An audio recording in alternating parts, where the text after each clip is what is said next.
जय माता जी guys, good morning. केम छो તમે બધા મજામાં જશો? તો આજનો બ્લોગ હું મારો ચાલુ કરું છું ને અત્યારે છીએ આપણે ઘેર.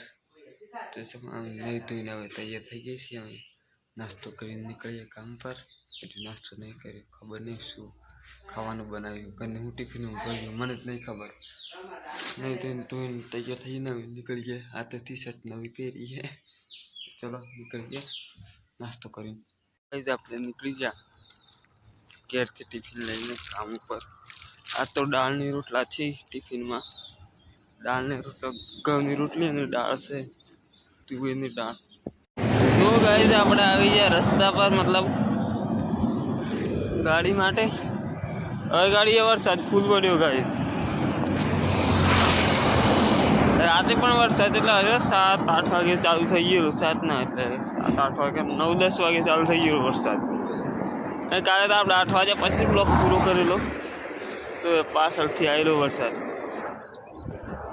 આખું વાતાવરણ બદલાઈ ગયું ગાઈઝ. તો ગાઈઝ આપણે બાજુની દુકાન પર પહોંચી ગયા, જોઈ શકો છો. નાસ્તો કરીને નીકળી જઈએ કામ ઉપર સીધા.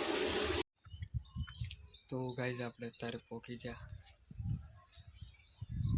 કામ પર. જોઈ શકો છો ને હવે ચા બા પીવાનું બાકી છે, એટલે પછી કામ પર વળગી જઈએ.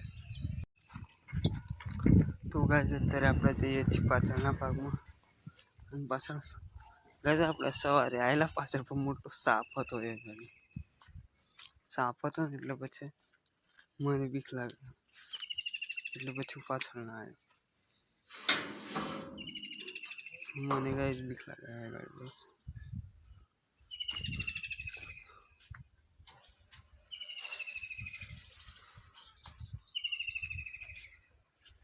હવે ગાડી બેઠું ગાઈઝ.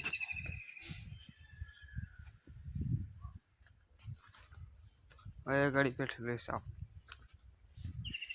સવારે જ્યારે તાળું ખોલવા આવતો ને એ વખતે આપણે ભાળી ગયા. તેમાં પછી આપણે આવ્યા જ ના પાછળ. ના કહે તો બધું ખુલી ન જાય. વરસાદ પડ્યો ને એટલે બાઈને આવી જાય ઠંડકમાં સાપ. બહુ ખતરનાક સાપ હતો. ફટાફટ જતા રહીએ પાછા.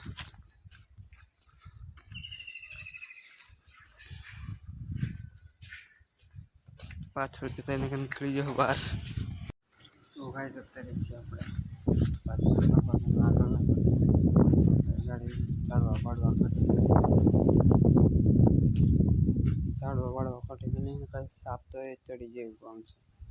પાછળ ખેતર છે ને, ખેતરમાંથી આ બાજુ આવી જશે કે સાપ, એટલે ઝાડવા કટિંગ કરી જ છે. હા,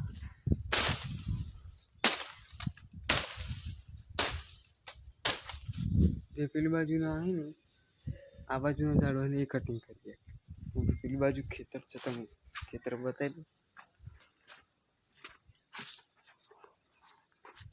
જોઈ શકો ને કેવું છે, બહુ ખરાબ થઈ ગયું. પાછળ તૂટાઈ ના ઝાડવા પાછા ના સાપ આ બાજુ આવી જાય ને કટિંગ કરી નાખીએ.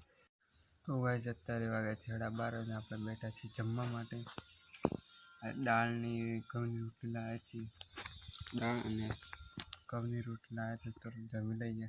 તો ગાઈઝ આપણે જમી લીધું. હવે 1-2 કલાક ઊંઘી જઈએ સોફામાં. પંખામાં લાઈટ પણ નહીં, પંખો ચાલુ કરે પણ લાઈટ પણ નહીં. તો પવન તો આવે છે ગાઈઝ બહારથી. થોડીક વાર ઊંઘી જઈએ. તો ગાઈઝ આપણે ઊંઘીને ઉઠી જાય છે. આ તો બહુ લેટ ઉઠો, 3 વાગે. કોઈ હતું નથી, 3 વાગે ઉઠ્યા, 3:30 વાગે. આવે છે પાછળ, જોઈ શકો છો. પોણી છોટવા જેવું તો છે જ નથી હમણાં. તો આમ કરવા જેવું તો છે જ નહીં ગાઈઝ, કેમ કે વરસાદ પડે એટલે 2-3 દિવસ લગન ઠંડીક રહેશે. લીમડાના પાના પણ નવા ફૂટી ગયા, જોઈ શકો છો. તો ગાઈઝ અત્યારે આપણે અહીં પાછળ આવેલા, પાછળ ગાડી ચારના પાછળ છે ને ઝાડવા કાપી છે. જોઈ શકો છો, ઝાડવા કાપવાનું કટિંગ ચાલુ છે. કેમ કે અંદર સાપ બાપ ભરાઈ જાય ને સવારે ભાઈ જાય ને એટલે તારે જાણવા કરી નાખે. સાપનું કોઈ નક્કી ના કહેવાય. બધા ઝાડવા કટિંગ કરી નાખવાના ખાવાના. તો ગાઈસ ચલો આપણે હવે નીકળી થઈએ ઘેર જવા માટે ટિફિન લઈને હાથ પગ ધોઈને 5:30 વાગી જાય છે. તો હવે હાથ પગ ધોઈને તાળો મારીને નીકળી જઈએ ઘેર. તો ગાઈસ આપણે નીકળી જાય ટિફિન લઈને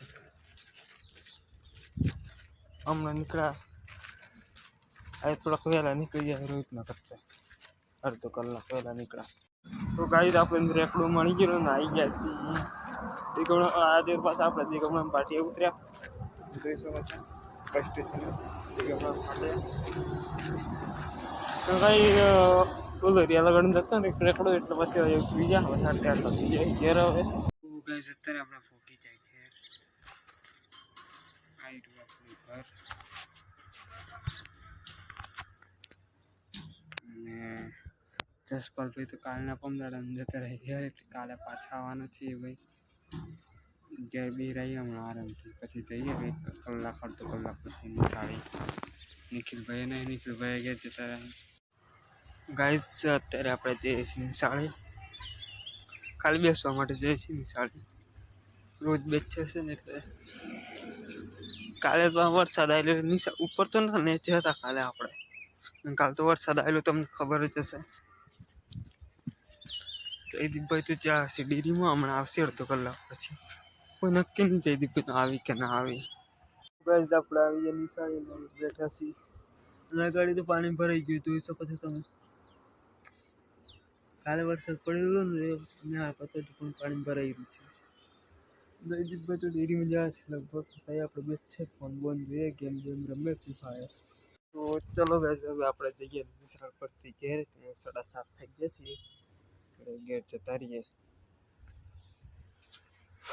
અંધારું પડી ગયું. અંધારું તો થોડું ઉનાળા ને એટલે 7:30 તો પણ અંધારું નહીં પડી ગયું. શિયાળામાં અંધારું ભૂખ થઈ જાય 6 વાગે તો ગાઈસ અત્યારે આપણે જમી લીધું છે. દાળ ભાત રોટલા ઘેર અને અત્યારે જમી લીધું છે. અત્યારે વાગે 9:30. તો ગાઈસ આજનો બ્લોગ આપણે પૂરો કરીએ. બ્લોગ ગમે લાઈક ફોલો કમેન્ટ શેર કરી દેજો. ચલો મળીએ કાલે નવા બ્લોગમાં. જય માતાજી.